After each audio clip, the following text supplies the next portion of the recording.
ఇది ఒక్కసారి మీరు చూడండి. ఒక టాయిలెట్ స్వీపర్, ఒక పిండి మిల్లులో పనిచేసే కుర్రాడు, అతనే నా friend is an IPS topper. వాడికి ఒక IPS officer, IAS officer motivational వీడియోస్లో వాళ్ళు కార్లో దిగి సెల్యూట్ కొట్టించుకునేది వాడికి ఎప్పుడు రాదు సార్. True sir. ఆ ఒక్క రోజు కోసం ఎన్ని ఇయర్స్ స్ట్రగుల్ ఉంటుంది సార్. ఆ స్ట్రగుల్ ఎంత కసితో ప్రిపేర్ అయితే మీరు చూపించిన వీడియోలో కూడా ఆ ఎమోషన్లో కేవలం సక్సీడ్ అయిన ఎమోషనే కాదు, దాని వెనకాల సార్ మీకు నేను కొన్ని వీడియోస్ చూపిస్తాను. ఇందులో ఎంతోమంది స్టూడెంట్స్ యొక్క పెయిన్ పాయింట్స్ ఉన్నాయి అండ్ ఎంతోమంది స్టూడెంట్స్ యొక్క సక్సెస్ స్టోరీస్ ఉన్నాయి. అంటే నార్మల్ ఒరిజినల్ వీడియోస్ ఎలా ఉంటే మనకి ఇంపాక్ట్ రాదు కాబట్టి ఒక మూవీలో రెఫరెన్స్ తీసుకున్న వీడియోస్. ఇది ఒక్కసారి మీరు చూడండి. సరికొత్త అధ్యాయానికి ఒక టాయిలెట్ స్వీపర్, ఒక పిండి మిల్లులో పనిచేసే కుర్రాడు, అతనే నా friend is an IPS topper Manoj Kumar Sharma. Pritam Pandey reporting live first star. I'm not saying ఒక సినిమాను ఒక లాగా చెప్పడం అని కాదు, కానీ ఒక ఎమోషన్ ఏదైతే ఉందో, నా ఫ్రెండ్ ఐపీఎస్ అవ్వాడు, వీడు సాధించాడు అని వాడు ఏడుస్తున్న విధానం కానీ, వాళ్ళందరూ వాడి చుట్టూ ఉన్న విధానం కానీ, సార్ ఇట్లాంటి సక్సెస్ స్టోరీ కదండి సార్ జనాలకు కావాల్సింది.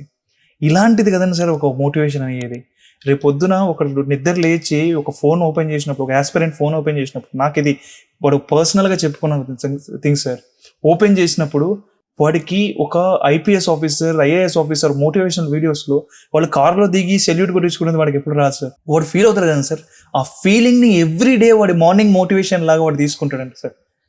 ఇట్లా సాధించిన వాళ్ళు ఎంతమంది ఉంటారు సార్. ఇట్లాంటి సక్సెస్ జర్నీకి దునియాలో ఇంకెంతమంది రెడీగా ఉంటారు సార్. True sir. ఆ ఒక్క రోజు కోసం ఎన్ని ఇయర్స్ స్ట్రగుల్ ఉంటుంది సార్. ఆ స్ట్రగుల్ ఎంత కసితో ప్రిపేర్ అయితే మీరు చూపించిన వీడియోలో కూడా ఆ ఎమోషన్లో కేవలం సక్సీడ్ అయిన ఎమోషనే కాదు, దాని వెనకాల పెయిన్ కూడా కనబడుతుంది మీరు చూస్తే. ఆయనకే కాదు, ఆయన చుట్టుపక్కల ఆయన ఫ్రెండ్స్లో కూడా చూడండి ఆ పెయిన్ ఉంది ఎక్కువ మట్టుకు. ఆ పెయిన్ నుంచి ఇప్పుడు బయటపడుతున్నాము అనే ఒక హోప్, ఒక ఒక ఎంతూజియాజం, ఆ మిక్స్డ్ ఎమోషన్స్ వాళ్ళు అంత బ్యూటిఫుల్గా చిత్రీకరించారు. సో ఇది ప్రతి ఆస్పిరెంట్ లైఫ్లో వస్తుంది సార్, సక్సెస్ సాధించిన రోజు. దీనికోసమే ప్రతి ఒక్కడు కష్టపడేది. ఇప్పుడు వాళ్ళ ఫ్రెండ్ చెప్తున్నాడు, ఐపీఎస్ అయిన అబ్బాయి మాట్లాడట్లే, వాళ్ళ ఫ్రెండ్ చెప్తున్నాడు నా ఫ్రెండ్ అయ్యాడు అంటే. ఒక ఫ్రెండ్కే ఇంత కిక్ ఉంటే సక్సెస్ వచ్చినందుకు, నీ పేరెంట్స్కో, నీ గర్ల్ ఫ్రెండ్కో, లేకుంటే మీ అక్కకో, చెల్లెకో, మీ అన్నకో, తమ్ముడికో ఎట్లుంటుంది నీ రిలేటివ్స్లో. వాళ్ళే కాదు, నీ రిలేటివ్స్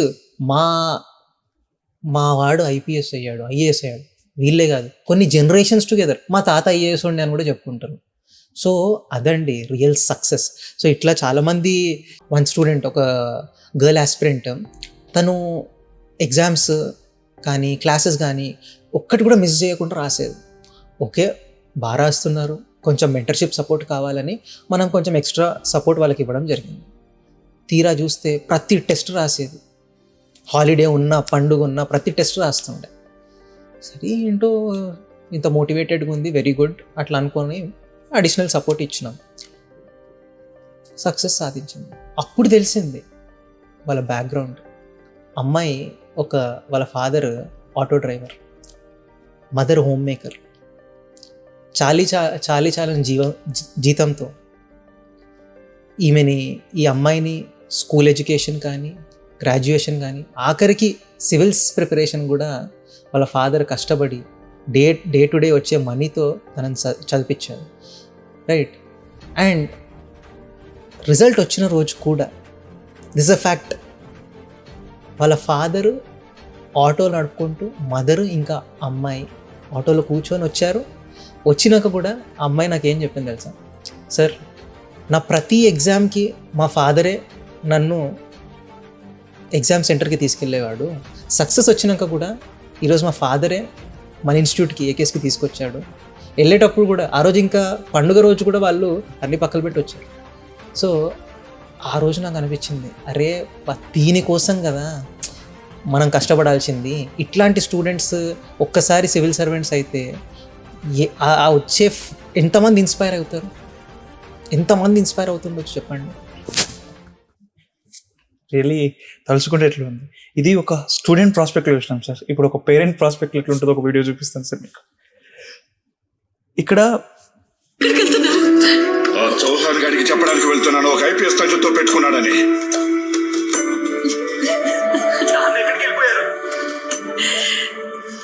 అతను ఒక ఐపీఎస్ తండ్రితో పెట్టుకున్నాడని ఆ లంచగొండి చౌహాన్ కి చెప్పడానికి వెళ్ళారు.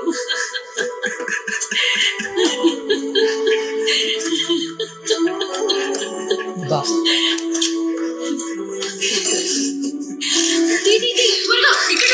You believe are not sir, అక్కడ ఒక తల్లి కొడుకుతో నవ్వుతున్న సందర్భము ఒక వ్యంగ్యంగా నవ్విన సందర్భం కాదు సార్, ఒక హాస్యంతో నవ్విన సందర్భం కాదు, ఒక గర్వంతో నవ్విన సందర్భం సార్.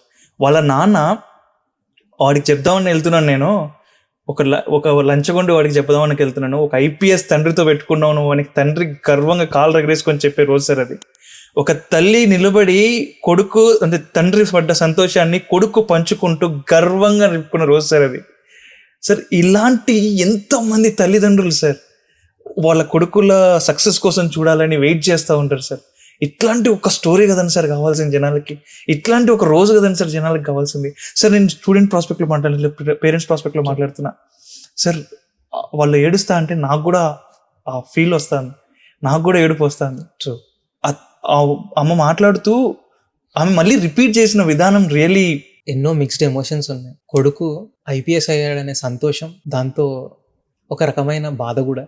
బాధ అంటే ఇన్నేళ్ళు పడిన కష్టం ఒక్క నిమిషానికి వాళ్ళకి గుర్తొచ్చిండొచ్చు. ఆ కష్టాల నుంచి మనం బయటపడుతున్నాం. ఆ ఒక్క మూమెంట్ వాళ్ళ ఫాదర్ ఎంత ఇన్నోసెంట్గా, పెద్దగా ప్లాన్ చేసుకొని ఏదో ఆలోచించి చెప్పిన విషయం కాదు, ఇన్స్టెంట్ రియాక్షన్. అంటే ఆయన మనసులో ఆ ఇన్సిడెంట్ ఉండిపోయింది. ఆ ఇన్సిడెంట్ని దానికి రియాక్షన్ వాళ్ళ కొడుకు ఏ రోజైతే ఐపీఎస్ అయ్యాడో ఆ రోజు ఆయన డైరెక్ట్ ఆ చౌహాన్ దగ్గరికి వెళ్తున్నాడు. అంటే ఇంకో ఆలోచన లేదు, నేను చేసేది రైటా రాంగా లేదు, అది ఆటోమేటిక్ వచ్చిన ఎమోషన్. సో ఇట్లా స్టూడెంట్స్ ఎంతో కసితో, ఎంతో వాళ్ళ ఫ్యామిలీ కూడా ఒక సిచ్యువేషన్ నుంచి బయటపడతారు, రైట్? ఆ సిచ్యువేషన్ ఫేస్ చేసి నలిగిపోయి ఆ రోజు వచ్చినప్పుడు ఈ కష్టాలన్నీ ఎవరేట్ అయిపోతాయి. సో నేను కూడా చాలామంది స్టూడెంట్స్ని చూస్తాను, వాళ్ళు బయటకు చెప్పుకోరు కూడా. కొంతమంది వాళ్ళు ఫేస్ చేసిన డిఫికల్టీ మనకు పర్సనల్ లెవెల్లో మాట్లాడతారు కాబట్టి నేను పేర్లు చెప్పకుండా చెప్తాను. ఒక అబ్బాయి మదర్ శానిటేషన్ వర్కర్, ఈయనకు 5 years ఏజ్ ఉన్నప్పుడే ఫాదర్ కూడా చనిపోయాడు. సిస్టర్ కూడా ఉంది. సింగిల్ పేరెంట్, జీతం కూడా పెద్దగా ఉండదు కదా. ఇతను సోషల్ వెల్ఫేర్ హాస్టల్లో స్కూల్లో జాయిన్ అయ్యి ఎడ్యుకేషన్ తీసుకొని, ఈ సిచ్యువేషన్స్ నుంచి నేను బయటపడాలంటే ఏం చేయాలి? ఫస్ట్ ఆఫ్ ఆల్ నాకు తినడానికి, నా మదర్కి సిస్టర్కి తినడానికి ఫస్ట్ ఒక స్కోప్ ఉండాలి. దానికి కావాల్సిన రిసోర్సెస్ నాకు కావాలి. దానికి నేను చదవాలి అని నిర్ణయించుకొని మంచిగా చదివి గ్రాడ్యుయేషన్ కూడా చేశాడు. ఆ తర్వాత ఏం జాబ్ చేయాలి? ప్రైవేట్ సెక్టర్లో ఆపర్చునిటీస్ పెద్దగా ఉండకపోవచ్చు. దెన్ ఒక చిన్న ఆశ, గవర్నమెంట్ జాబ్ అయితే స్టెబిలిటీ ఉంటుంది కదా అని గవర్నమెంట్ జాబ్ ప్రిపరేషన్ స్టార్ట్ చేశాడు. అప్పటికి సివిల్స్ ప్రిపేర్ కావాలి, ఇంత పెద్ద ఆశయం లేదు. ఇప్పటి వరకు మన వల్ల అయ్యేది ఏంటి? మనకు ఒక 20,000 జీతం వస్తే చాలు, 15,000 జీతం వస్తే చాలు. ఈ ఓరియంటేషన్తో SI constable job, first constable జాబ్కి ప్రిపేర్ అయ్యాడు, క్రాక్ చేశాడు. తర్వాత సివిల్ కానిస్టేబుల్, ఇవి ప్రిపేర్ అయ్యి క్రాక్ చేశారు. తీరా చూస్తే మదర్కి స్ట్రోక్ రావడం, పారాలిసిస్ స్ట్రోక్ వచ్చింది, హాస్పిటల్ ఖర్చులు. దెన్ ఎలా మేనేజ్ చేయాలి? అప్పు ఇవ్వడానికి ఎవడు లేడు. ఆ సిచ్యువేషన్లో కొంతమంది రిలేటివ్స్ ఎవరైతే మంచి పొజిషన్లో ఉన్నారో వాళ్ళని అప్రోచ్ అయ్యి అప్పడిగితే వాళ్ళు ఇవ్వలేరు. నెక్స్ట్ అతను చెప్పాడు, హైదరాబాద్కి వచ్చినప్పుడు వాళ్ళ మదర్ హాస్పిటల్ ఉన్నప్పుడు ఒక రిలేటివ్ అతను పోలీస్ డిపార్ట్మెంట్లో మంచి పొజిషన్లో ఉన్నాడు, కేవలము మాట సహాయం అడిగాడంట. సార్ మా మదర్ అడ్మిట్ అయ్యి ఉంది, కొంచెం వాళ్ళకి మంచి కేర్ ఇస్తే, డాక్టర్స్ కొంచెం మీరు చెప్తే కొంచెం మంచి పర్సనల్ కేర్ తీసుకుంటారు అని చెప్తే ఫోన్లు ఎత్తడం మానేశాడంట, రైట్? ఈ సిచ్యువేషన్లో ఆ రోజు నిర్ణయించుకున్నట్ట, ఈ చిన్న జాబ్స్తో కాదు, కొడితే పెద్ద గవర్నమెంట్ జాబ్ కొట్టాలి. నాకు ఇంగ్లీష్ ప్రాపర్గా రాకపోవచ్చు, నాకు ఆన్సర్ రైటింగ్ స్కిల్ ఈరోజు లేకపోవచ్చు, కానీ నేను డెవలప్ చేసుకుంటాను.